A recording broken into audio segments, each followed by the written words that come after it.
Olá, gente! Hoje nós vamos falar sobre a relação do homem com o meio ambiente. Então, se você quiser uma nota bacana e quiser me acompanhar nessa jornada, me acompanha nessa videoaula.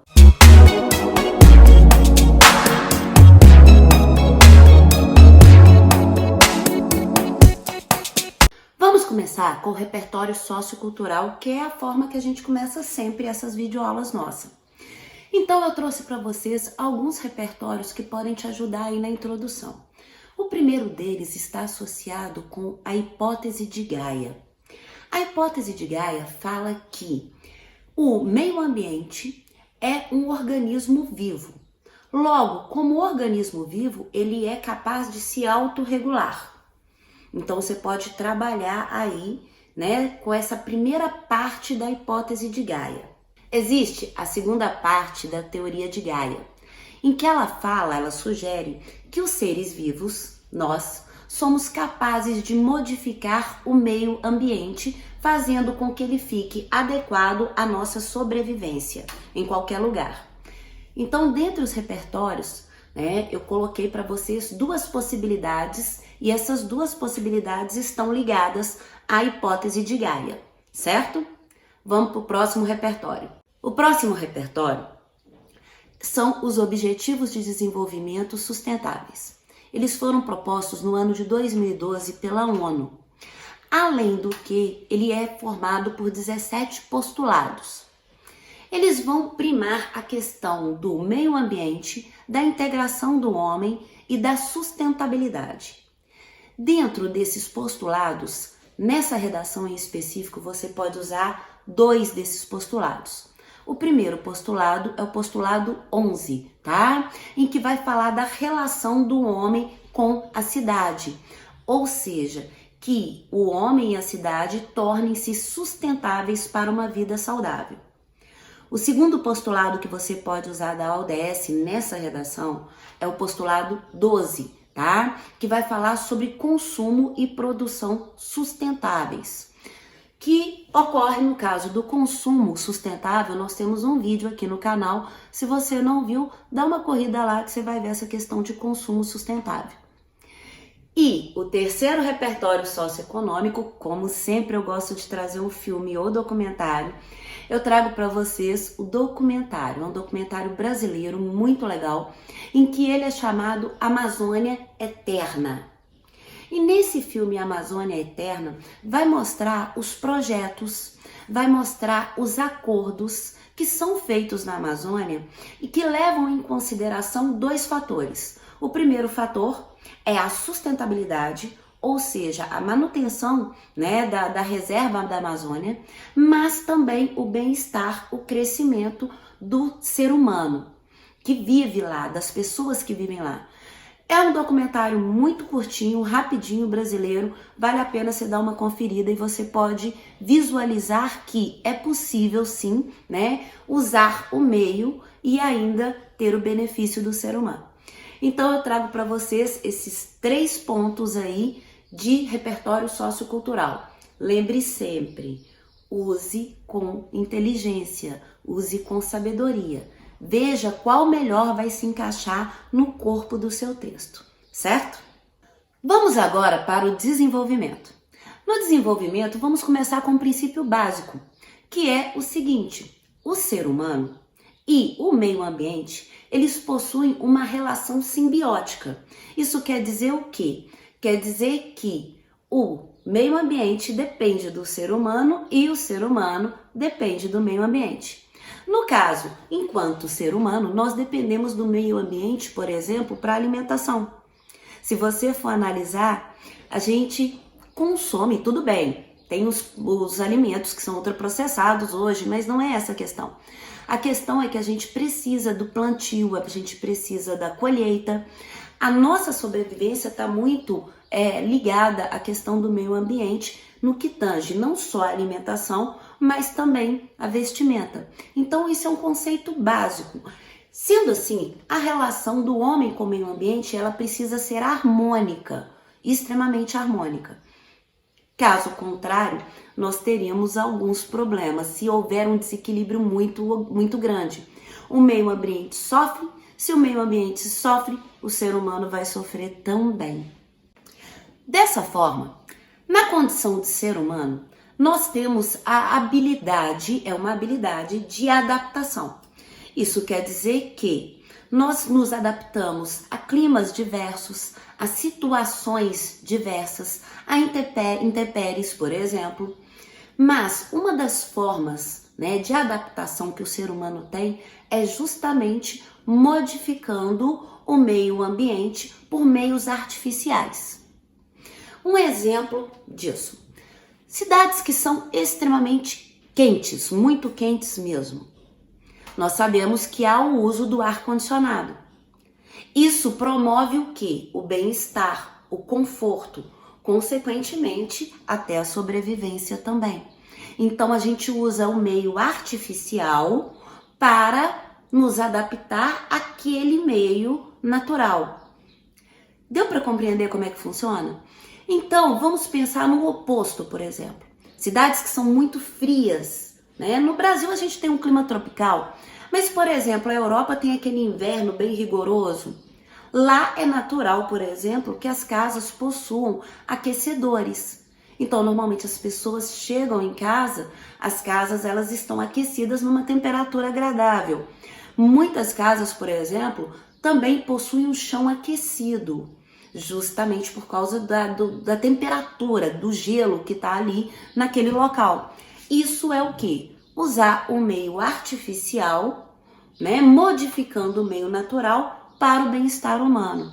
Então isso também tem que ser uma relação sustentável, porque senão vai criar prejuízo para ambas as partes. Quando a gente fala em meio ambiente, é bom deixar claro para vocês que não é só o meio físico. Meio ambiente, na verdade, é a junção de 3 elementos, então você tem que levar isso em consideração na sua redação. O primeiro elemento, sim, é o meio físico. E o que é o meio físico? São os recursos naturais. Mas o segundo elemento é o que nós chamamos de meio antrópico. E o que é o meio antrópico? A ação do homem. E o terceiro elemento é o que nós chamamos de meio socioeconômico. E o que é esse meio socioeconômico? São os recursos econômicos. Então, quando a gente fala no equilíbrio entre homem e meio ambiente, a gente tem que levar em consideração esses 3 fatores aí. Não é só a questão da natureza, não é só a questão da água, ou do clima, ou da vegetação, não. São os recursos físicos, o meio físico, o meio antrópico e o meio socioeconômico também. Assim, deve-se levar em consideração que, sim, a ação do homem, que é o meio antrópico, vai atuar no meio físico. Claro que sim. E atuando no meio físico, é claro que isso vai envolver o que nós chamamos de meio socioeconômico. Então, se você for analisar, é uma relação circular, altamente uma ligada na outra. O homem age na natureza, e é claro que ao agir na natureza, ele precisa atuar na condição socioeconômica, e para isso ele atua na natureza e assim sucessivamente, formando um ciclo. Essa relação precisa ter equilíbrio, sempre. Se ela não tiver equilíbrio, por exemplo, se valorizarmos demais o meio socioeconômico, a gente vai acabar desgastando o meio físico pela ação do homem. Se a gente valorizar demais a preservação do meio físico, o homem pode ter uma decadência econômica que não seria suficiente para a sua sobrevivência na Terra. Então pensemos nisso como equilíbrio. Como estamos falando em equilíbrio, o homem, ao longo dos anos, ele vem modificando o seu espaço. É fato isso. Se a gente procurar em filmes ou livros mais antigos, imagens mais antigas, a gente percebe que a população era menor, que a população era mais rural. E aí, com o passar dos anos, há essa modificação nesse espaço. Com essa modificação no espaço, vai ocorrer o quê? Vai ocorrer um desequilíbrio ecológico.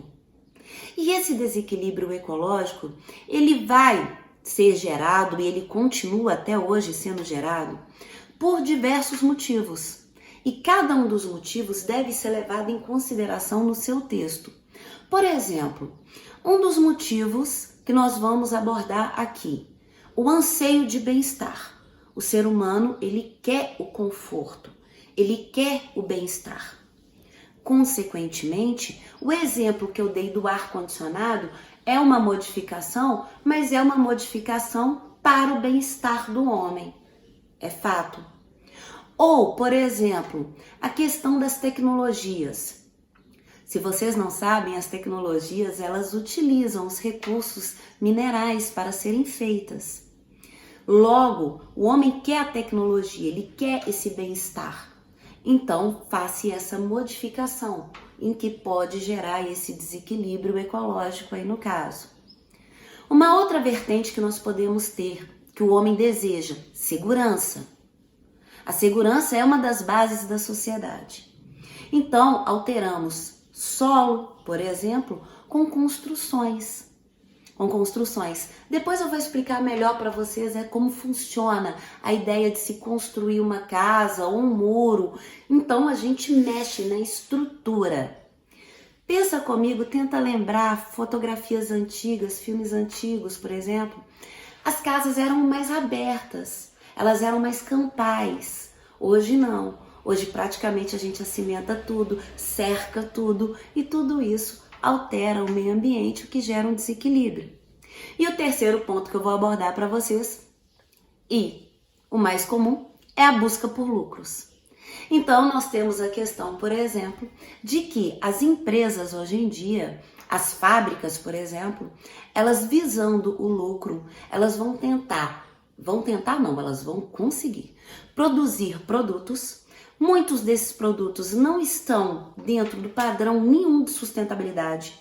Muitas indústrias, elas vão pegar os dejetos, elas vão pegar os resíduos e contaminar solo, rios, lagos, população.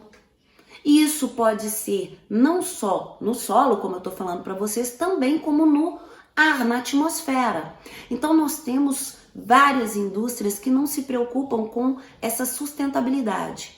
Que fique claro para vocês que ninguém está falando que essas empresas não possam produzir. Claro que podem e devem, porque a gente já viu que o fator econômico é importante.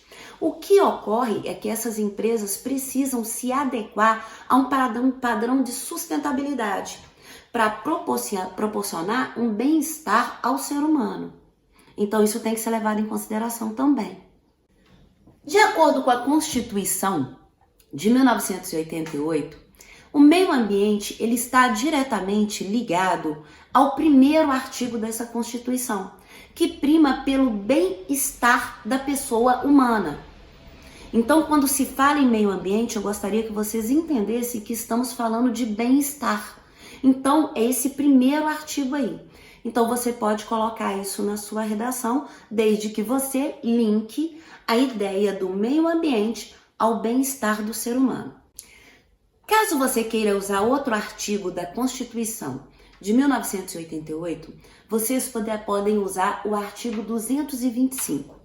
Esse artigo 225, ele fala que todos nós temos o direito a um meio ambiente equilibrado que promove o bem-estar da saúde física e mental.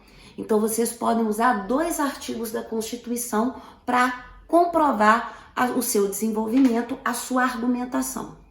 Nesse caso, eu não te aconselho a começar o texto com o artigo de cara, porque quando você for usar o desenvolvimento e for puxar a sua argumentação, você vai ficar com repertório socioeconômico que seja, digamos assim, mais subjetivo. Então é melhor você utilizar essa Constituição no corpo da redação. Vai ficar muito melhor. Quando a gente fala na relação do homem com o meio ambiente, normalmente nós pensamos em coisas enormes, como foi o caso das indústrias que eu falei para vocês. Só que, por vezes, coisas simples, coisas pequenas que a gente nem percebe, vai alterar o meio ambiente? Sim. Vamos pensar numa coisa bem simples. Aliás, vamos pensar em duas coisas bem simples. A primeira, A construção de uma casa, que é uma coisa muito comum. Quando a gente vai fazer a construção de uma casa, o que vai acontecer? Nós vamos alterar aquele solo. O que vai acontecer com esse solo? Nós vamos simplesmente acimentar o solo. Esse solo que antes era coberto por uma grama ou uma relva, que seja, ele vai ser acimentado. Então nós vamos modificar esse solo. Ao modificar esse solo, nós vamos interferir diretamente no clima. Você fala, nossa Liliane, mas a construção de uma casa só? Na verdade, gente, as cidades, elas não são formadas de uma casa só. As cidades são formadas de várias casas. O que vai acabar ocasionando uma coisa que a gente ouve direto hoje em dia. Eu acredito que vocês já ouviram pessoas falando assim, nossa, mas o inverno não é do mesmo jeito que era antes? Aí a pessoa começa a falar, nossa, porque há muito tempo aqui era assim, assim, assado. Não era mais frio. Ah, hoje a gente tem pouco tempo de inverno. O que está acontecendo? Na verdade, está acontecendo o crescimento das cidades. As pessoas mexem no solo, nas construções, e isso vai alterar o clima indubitavelmente. E é uma ação simples. E observa que é uma ação pautada no bem-estar. O ser humano constrói uma casa por dois motivos, bem-estar e segurança. E as cidades vão crescendo e esse clima vai modificando dentro dessa cidade. Vamos pensar numa outra ação bem simples também. Uma pessoa que gosta de caminhada, que gosta de estar em contato com a natureza, por exemplo. Então existe aquilo chamado trilha. Vocês sabem o que é? Quando se constrói uma trilha ou se forma uma trilha, o que vai acontecer? Nós vamos ter a compactação daquele solo. E aí, quando a gente tem a compactação daquele solo, aquela água que entrava ali naquele solo, né? Ela não vai entrar com tanta facilidade. E nós vamos ter as plantas, né? Que antes formavam aquele local. Com a compactação do solo e com a ausência dessas plantas, nós corremos o risco de ter erosões. É por isso que eu acredito que vocês já viram, por exemplo, quando a gente está viajando e aí existe um processo em que as pessoas colocam, por exemplo, nas montanhas, por exemplo, que tem erosão, né? Elas começam a plantar, colocar plantas ali e colocam uma rede, por exemplo, para que as plantas nasçam ali. Justamente por quê? Porque aquele solo foi compactado, não entra água do mesmo jeito que entrava antes, não cresce planta, então há uma erosão. E dependendo da erosão, aquilo pode ser um transtorno muito grande, porque pode acabar em desabamentos, obstruindo estradas ou simplesmente desmoronando casas, que é o que a gente ouve tanto em noticiário em janeiro. Então isso é uma atitude bem simples, olha para você ver, uma trilha. Não precisamos pensar em coisas tão grandes, muito embora seja bom também, porque é um conjunto de um todo, como empresas. Então a gente tem que pensar desde as grandes ações até as pequenas ações quando se fala da relação do homem com o meio ambiente. Temos que pensar também que as cidades elas vão mudar de acordo com as atividades diárias daquele cidadão. É fato. Vamos pensar, por exemplo, numa cidade pequena. Numa cidade pequena, as alterações da cidade e do meio ambiente são menores, por causa das atividades das pessoas que moram nessa cidade pequena e da atuação dela no meio ambiente. Agora, vamos pensar numa cidade grande. Numa cidade grande, nós temos uma necessidade diária muito maior, de locomoção, por exemplo, de alimentação, que seja, descarte de lixo. Então, a alteração numa cidade grande, ela é muito maior e muito mais intensa. Consequentemente, ela afeta muito mais o meio ambiente do que uma cidade pequena. Por exemplo, numa cidade grande, nós temos essa questão de deslocamento. Nessa questão de deslocamento, numa cidade grande, o número de ônibus é grande. Nós temos a presença, por exemplo, de metrô. As cidades bem grandes, no caso, que tem, né, o aeroporto, Tudo isso vai ter uma contaminação do ar, é claro que sim. Nós vamos ter uma contaminação do solo também. Nós vamos ter uma contaminação visual. Agora, compara essa cidade grande, essa locomoção da cidade grande com uma cidade pequena, em que às vezes as pessoas fazem todo o percurso a pé ou de bicicleta. Então o impacto é menor. Não que as pessoas não devam morar nas cidades, nem que as cidades não devam crescer. Lembre-se, o ponto econômico é um fator importante. No entanto, todas essas ações dessa cidade, elas devem estar adequadas e de acordo com a sustentabilidade, justamente para oferecer uma qualidade de vida saudável à população daquela cidade. Sendo assim, se você gostou dessa videoaula, gente, olha, se inscreva no canal ou pelo menos curte esse vídeo.